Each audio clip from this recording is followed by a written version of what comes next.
Ok, donc bon, effectivement, je suis océanographe et géochimiste de formation et j'ai travaillé sur les changements climatiques à long terme et en particulier le rôle de l'océan en interaction avec l'atmosphère et système. J'ai travaillé en particulier, on a entendu parler un peu de l'arrêt du Gulf Stream ou de la MOC. En fait, c'est une invention pour journalistes de travaux qui ont été faits sur la paléoclimatologie, sur l'histoire du dernier glaciaire, pour lequel j'ai participé à la découverte de ces événements très rapides. En 10 ans, on s'apercevait que la température pouvait changer de 5 degrés avec des réchauffements et des refroidissements, et en particulier sur l'Europe, mais avec des répercussions sur le monde entier.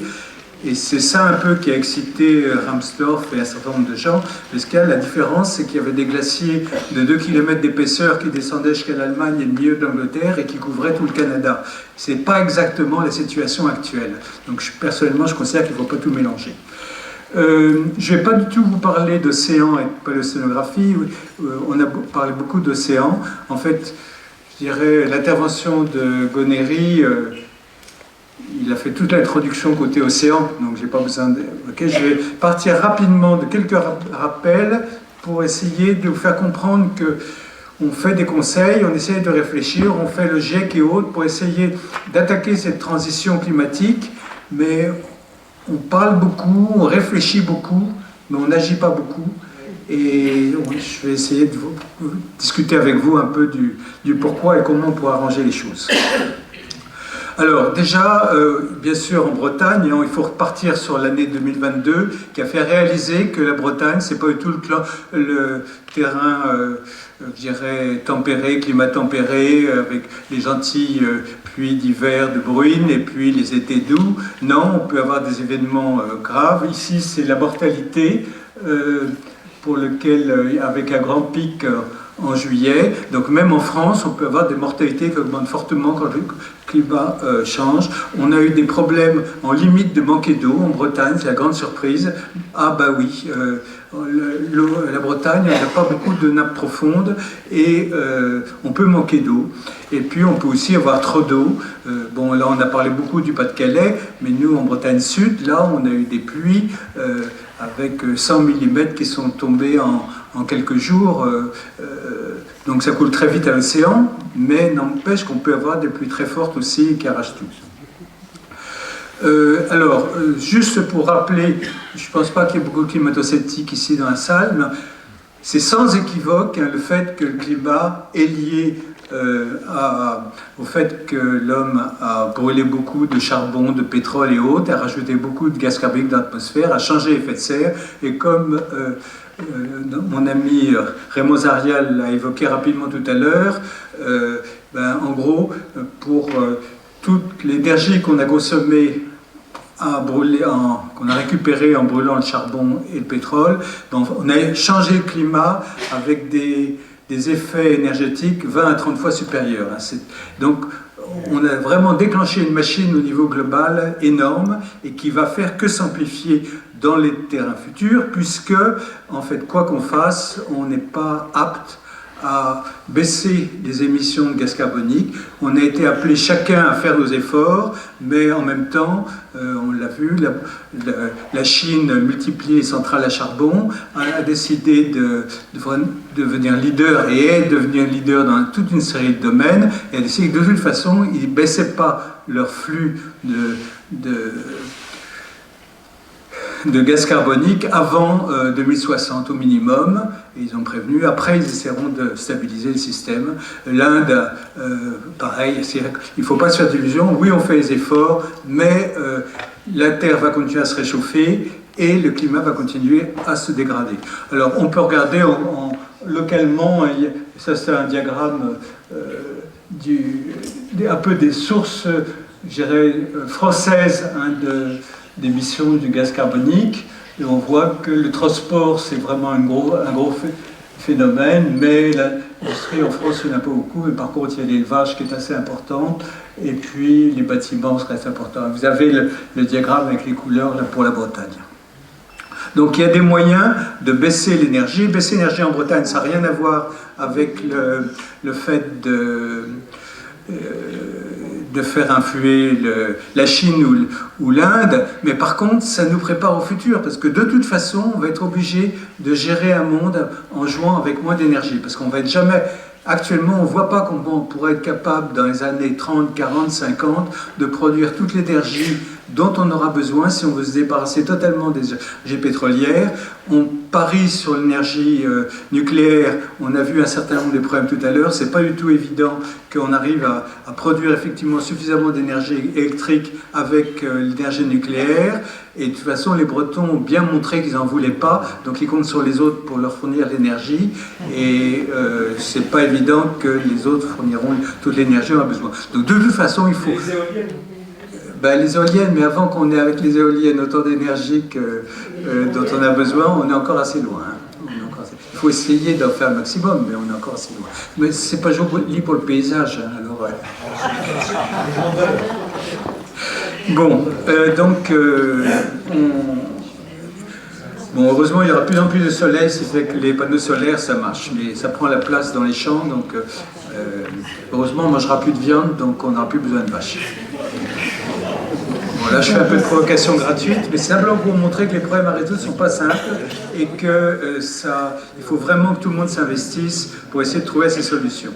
Je ne vais pas m'attarder sur les émissions, scénarios et trajectoires, simplement pour dire que quoi qu'on fasse, il ne faut pas se faire d'illusions. Les scénarios bas ont été, je dirais, créés pour montrer que c'était possible, si vraiment on s'était mobilisé à fond, mais il y a 10 ans, on avait commencé à faire un effort réel, et on n'arrivera pas au 1,5 degré, puisqu'on y est déjà. Donc on n'arrivera pas à stabiliser au 1,5 degré. Simplement, ce n'est pas valable au point de vue climatique, parce que c'est la première année où on l'a atteint. Donc il faut attendre qu'on ait 10 ans pour l'atteindre, c'est pour ça qu'on dit qu'on arrivera au 1,5 degré vers 2030-2035. Simplement, c'est pour avoir la moyenne à 1,5 degré qu'on n'a pas encore.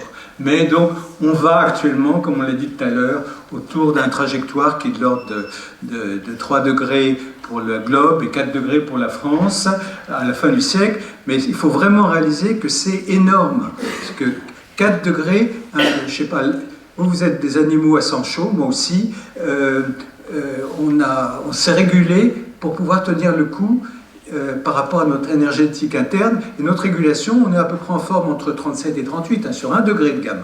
39, c'est 2 degrés, on commence à pas se sentir bien. 40, encore moins bien. 41, alors là, ça commence à plus aller. 42, ça va plus du tout. Donc vous voyez, les 4 degrés, c'est ce que ça fait. Parce que pour les animaux à sang froid, c'est exactement le même effet. Pour les plantes, c'est exactement le même effet.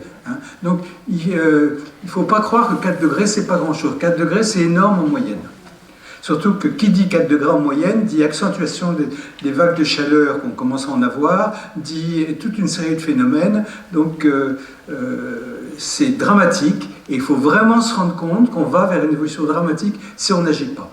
On peut, Gonéry a évalué le problème d'essayer de construire une adaptation heureuse. C'est encore possible, mais il faut s'y mettre maintenant. Et pas pour tout.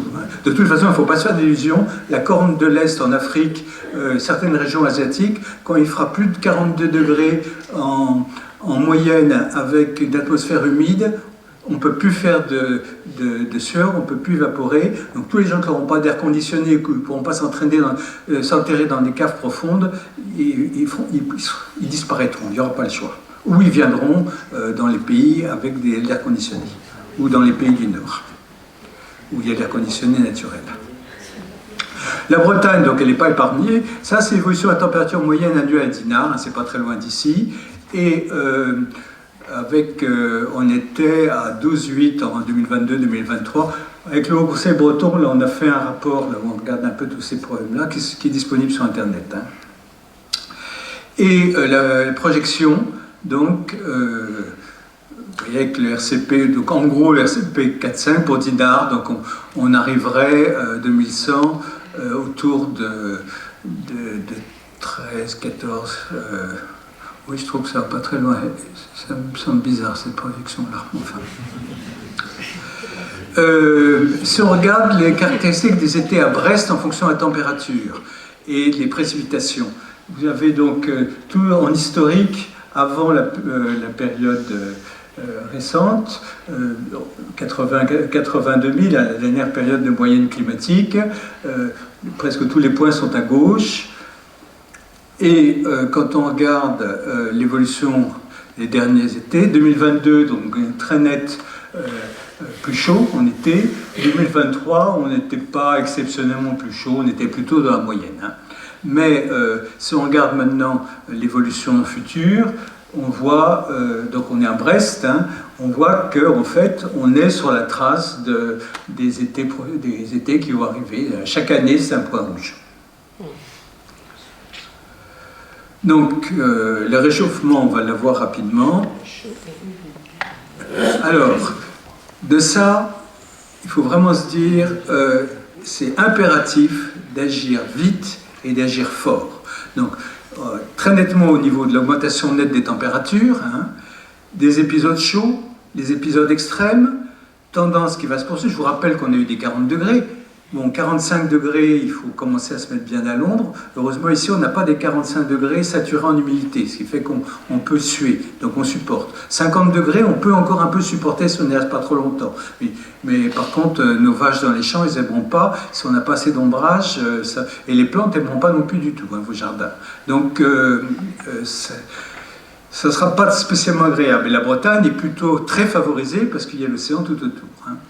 Donc, ce qu'il faut savoir, c'est que les modèles actuels, je pense qu'on le voit suffisamment avec les prédictions météo au jour le jour, les modèles ne sont pas géniaux pour les précipitations. Donc, a priori, en annuel, sur la Bretagne, il devrait y avoir une légère hausse moyenne de précipitations, mais en fait, c'est surtout en hiver. Et en été, c'est totalement compensé par l'augmentation d'évaporation qui fait qu'on va vers des épisodes très secs, fréquents. Et un problème en Bretagne, c'est qu'il n'y a pas beaucoup d'endroits avec des barrages et des réserves d'eau. Hein. Donc peut-être qu'on sera obligé de faire comme dans un certain nombre de pays, c'est-à-dire commencer à construire des usines de désalinisation. On a des îles hein, qui ont manqué d'eau en 2022. Donc, important sur l'agriculture et le littoral qui vont s'accroître, avec vraiment des scénarios problématiques qui peuvent arriver à partir de 2040-2050, mais actuellement, les modèles, on est vraiment dans les incertitudes. Donc, actuellement, tout ce qu'on peut savoir, c'est que les choses vont être difficiles, avec beaucoup d'incertitudes. Donc, qu'est-ce qu'on fait ?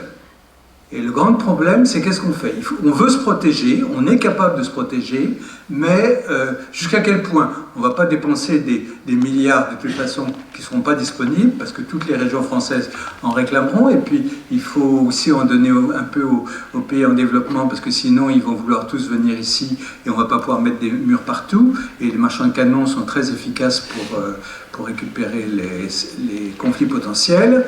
Donc si on veut avoir la paix, c'est aussi aider à ce que l'adaptation elle se fasse aussi dans les pays en développement et les pays les plus pauvres. Et il faut vraiment prendre en compte aussi que les conséquences en Bretagne, ce n'est pas seulement les facteurs internes, ce qui va arriver en Bretagne, mais c'est aussi les facteurs externes. C'est les matières premières et leur prix. On commence déjà à parler du prix pour les batteries, pour les voitures électriques. Tout le problème des marchés des imports-exports, hein, toute l'agriculture bretonne marche, en particulier l'agro-industrie, sur les exports, mais il faut qu'il y ait des gens qui achètent. Or, les marchés vont être complètement différents des marchés actuels. L'énergie, on a évoqué le problème de l'électricité, mais il y aura toutes les contraintes économiques, sociales, politiques à prendre en compte. Alors, donc ça fait des problèmes complexes qu'on n'a jamais affrontés. Jusqu'à présent, que les changements climatiques comme ça, il y en a déjà eu dans le passé. Hein. Il y en a eu avant que l'homme soit développé sur Terre, et il y en a eu depuis que l'homme existe, quand il y a eu des périodes avec des grosses éruptions volcaniques sur l'Islande, ben, on avait des périodes très très froides sur l'Europe, et puis des réchauffements rapides après, quand les aérosols avaient disparu. Donc des changements climatiques rapides, on en a déjà eu dans le passé. Mais on ne savait pas ce qui se passait, on allait à la messe, et on priait Dieu pour que ça s'arrange. Actuellement, on est en théorie capable de faire un peu mieux, c'est-à-dire qu'on peut réfléchir sur les problèmes, on peut faire des modèles, on peut... donc c'est vraiment ça sur lequel il faut se lancer. Alors, la Bretagne a commencé à réfléchir sur les problèmes d'adaptation avec le fait qu'il y a vraiment le problème des territoires urbains, les littoraux, le territoire intérieur, avec des facteurs différents, et à chaque fois, c'est des cas précis, hein, aussi bien l'agriculture, etc. C'est des choses que j'ai évoquées. J'ai évoqué la santé, on a évoqué avec Godéry les risques d'inondation, etc. Les îlots de chaleur en ville. Donc il y a toute une série de phénomènes qui ont déjà été identifiés, sur lesquels chacun, on sait ce qu'on devrait faire. Mais ce que je voudrais essayer de faire comprendre, c'est que l'adaptation demande la construction de stratégies multiples qui impliquent les acteurs à tous les niveaux. Alors c'est ça le problème actuellement, c'est qu'on n'est pas capable. Les scientifiques ont un peu leur silo de connaissances, ils ont beaucoup de mal à travailler avec des scientifiques de disciplines différentes, en particulier entre les sciences dites dures, hein, les vraies sciences comme la physique et les mathématiques, et puis les sciences qu'on appelle molles, humaines ou autres, alors que c'est les sciences de la société, c'est les sciences du comportement, c'est toutes les sciences des gens qui vont prendre ce réchauffement climatique en pleine tête et qui vont réagir par rapport à ça. Donc il faut absolument arriver à faire vraiment travailler la main dans la main les sciences dures et les sciences comme ça humaines. Moi j'ai essayé ce projet, ça fait longtemps que j'ai travaillé là-dessus. En 2003, on a créé un gros master à l'université Versailles-Saint-Quentin qui s'appelait SET, Sciences de l'économie, du territoire et de l'environnement, où on a essayé de faire travailler ensemble des étudiants en physique, en maths, des climatologues, des économistes, des sociologues, des psychologues, des historiens. C'était en gros un échec. Donc même au niveau étudiant, la seule solution c'était de leur faire des travaux en commun, des projets en commun, mais autant avec les sciences humaines, histoire, géographie ou autres, ils étaient un peu habitués à réfléchir sur les problèmes humains et ça les intéressait. Ils étaient curieux des problèmes physiques, mais les physiciens, comment travailler sur ces machins-là? C'est pas dur, c'est du mou, on ne sait pas comment réfléchir là-dessus, et on n'arrivait pas à faire travailler ensemble tout le monde.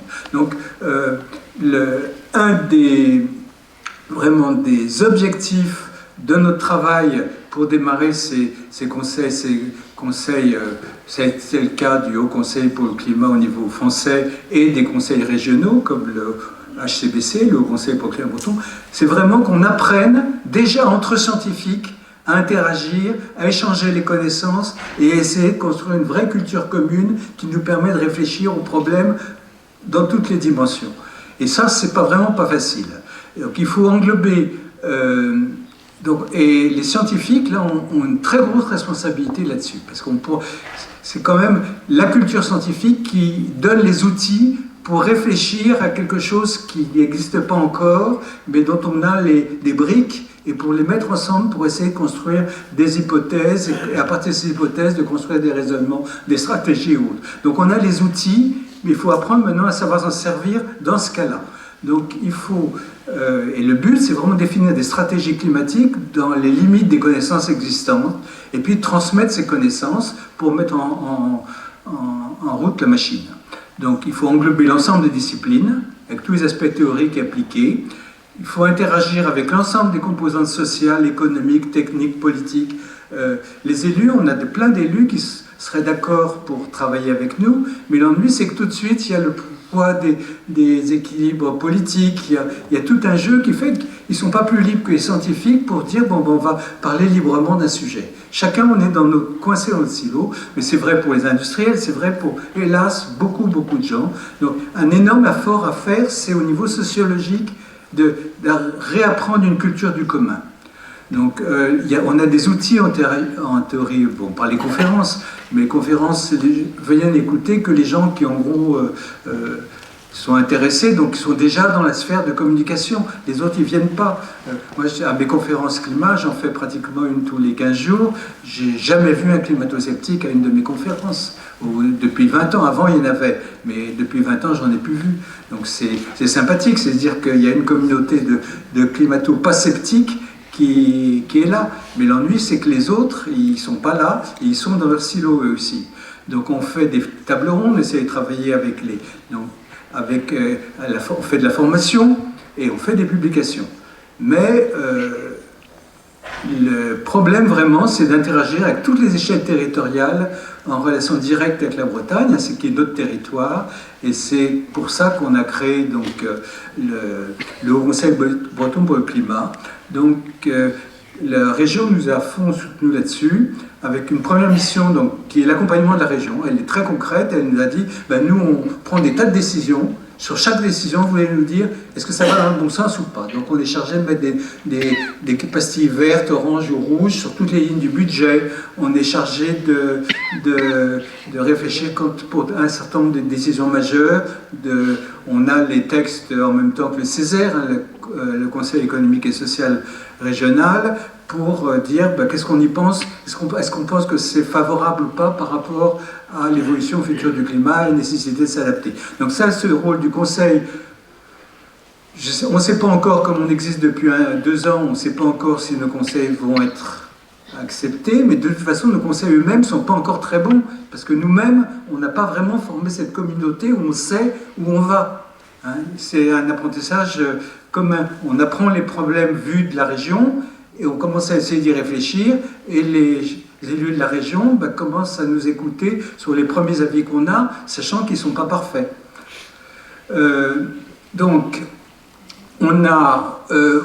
et après, en parallèle donc, avec la mission d'accompagnement de la région, donc on met progressivement en route des priorités stratégiques de la région, on développe des actions interdisciplinaires, donc en particulier sciences dures, sciences sociales, et on fait un développement des champs d'action, on y va progressivement sur des objets spécifiques. Par exemple, on a un groupe de travail littoral, on a un groupe de travail sur la formation, on a un groupe de travail sur tous les processus de transformation, on commence un groupe de travail agriculture, et qui va être très difficile, parce que dès qu'on parle d'agriculture, on parle de politique. Parce que l'avenir de l'agriculture en Bretagne, je ne sais pas si certains ont lu des livres un peu polémiques qui sont sortis, mais c'est pas forcément facile, et c'est un sujet qui est très sensible, et pour lequel nous, on n'a pas les connaissances pour juger, pour dire ce qu'il faut faire.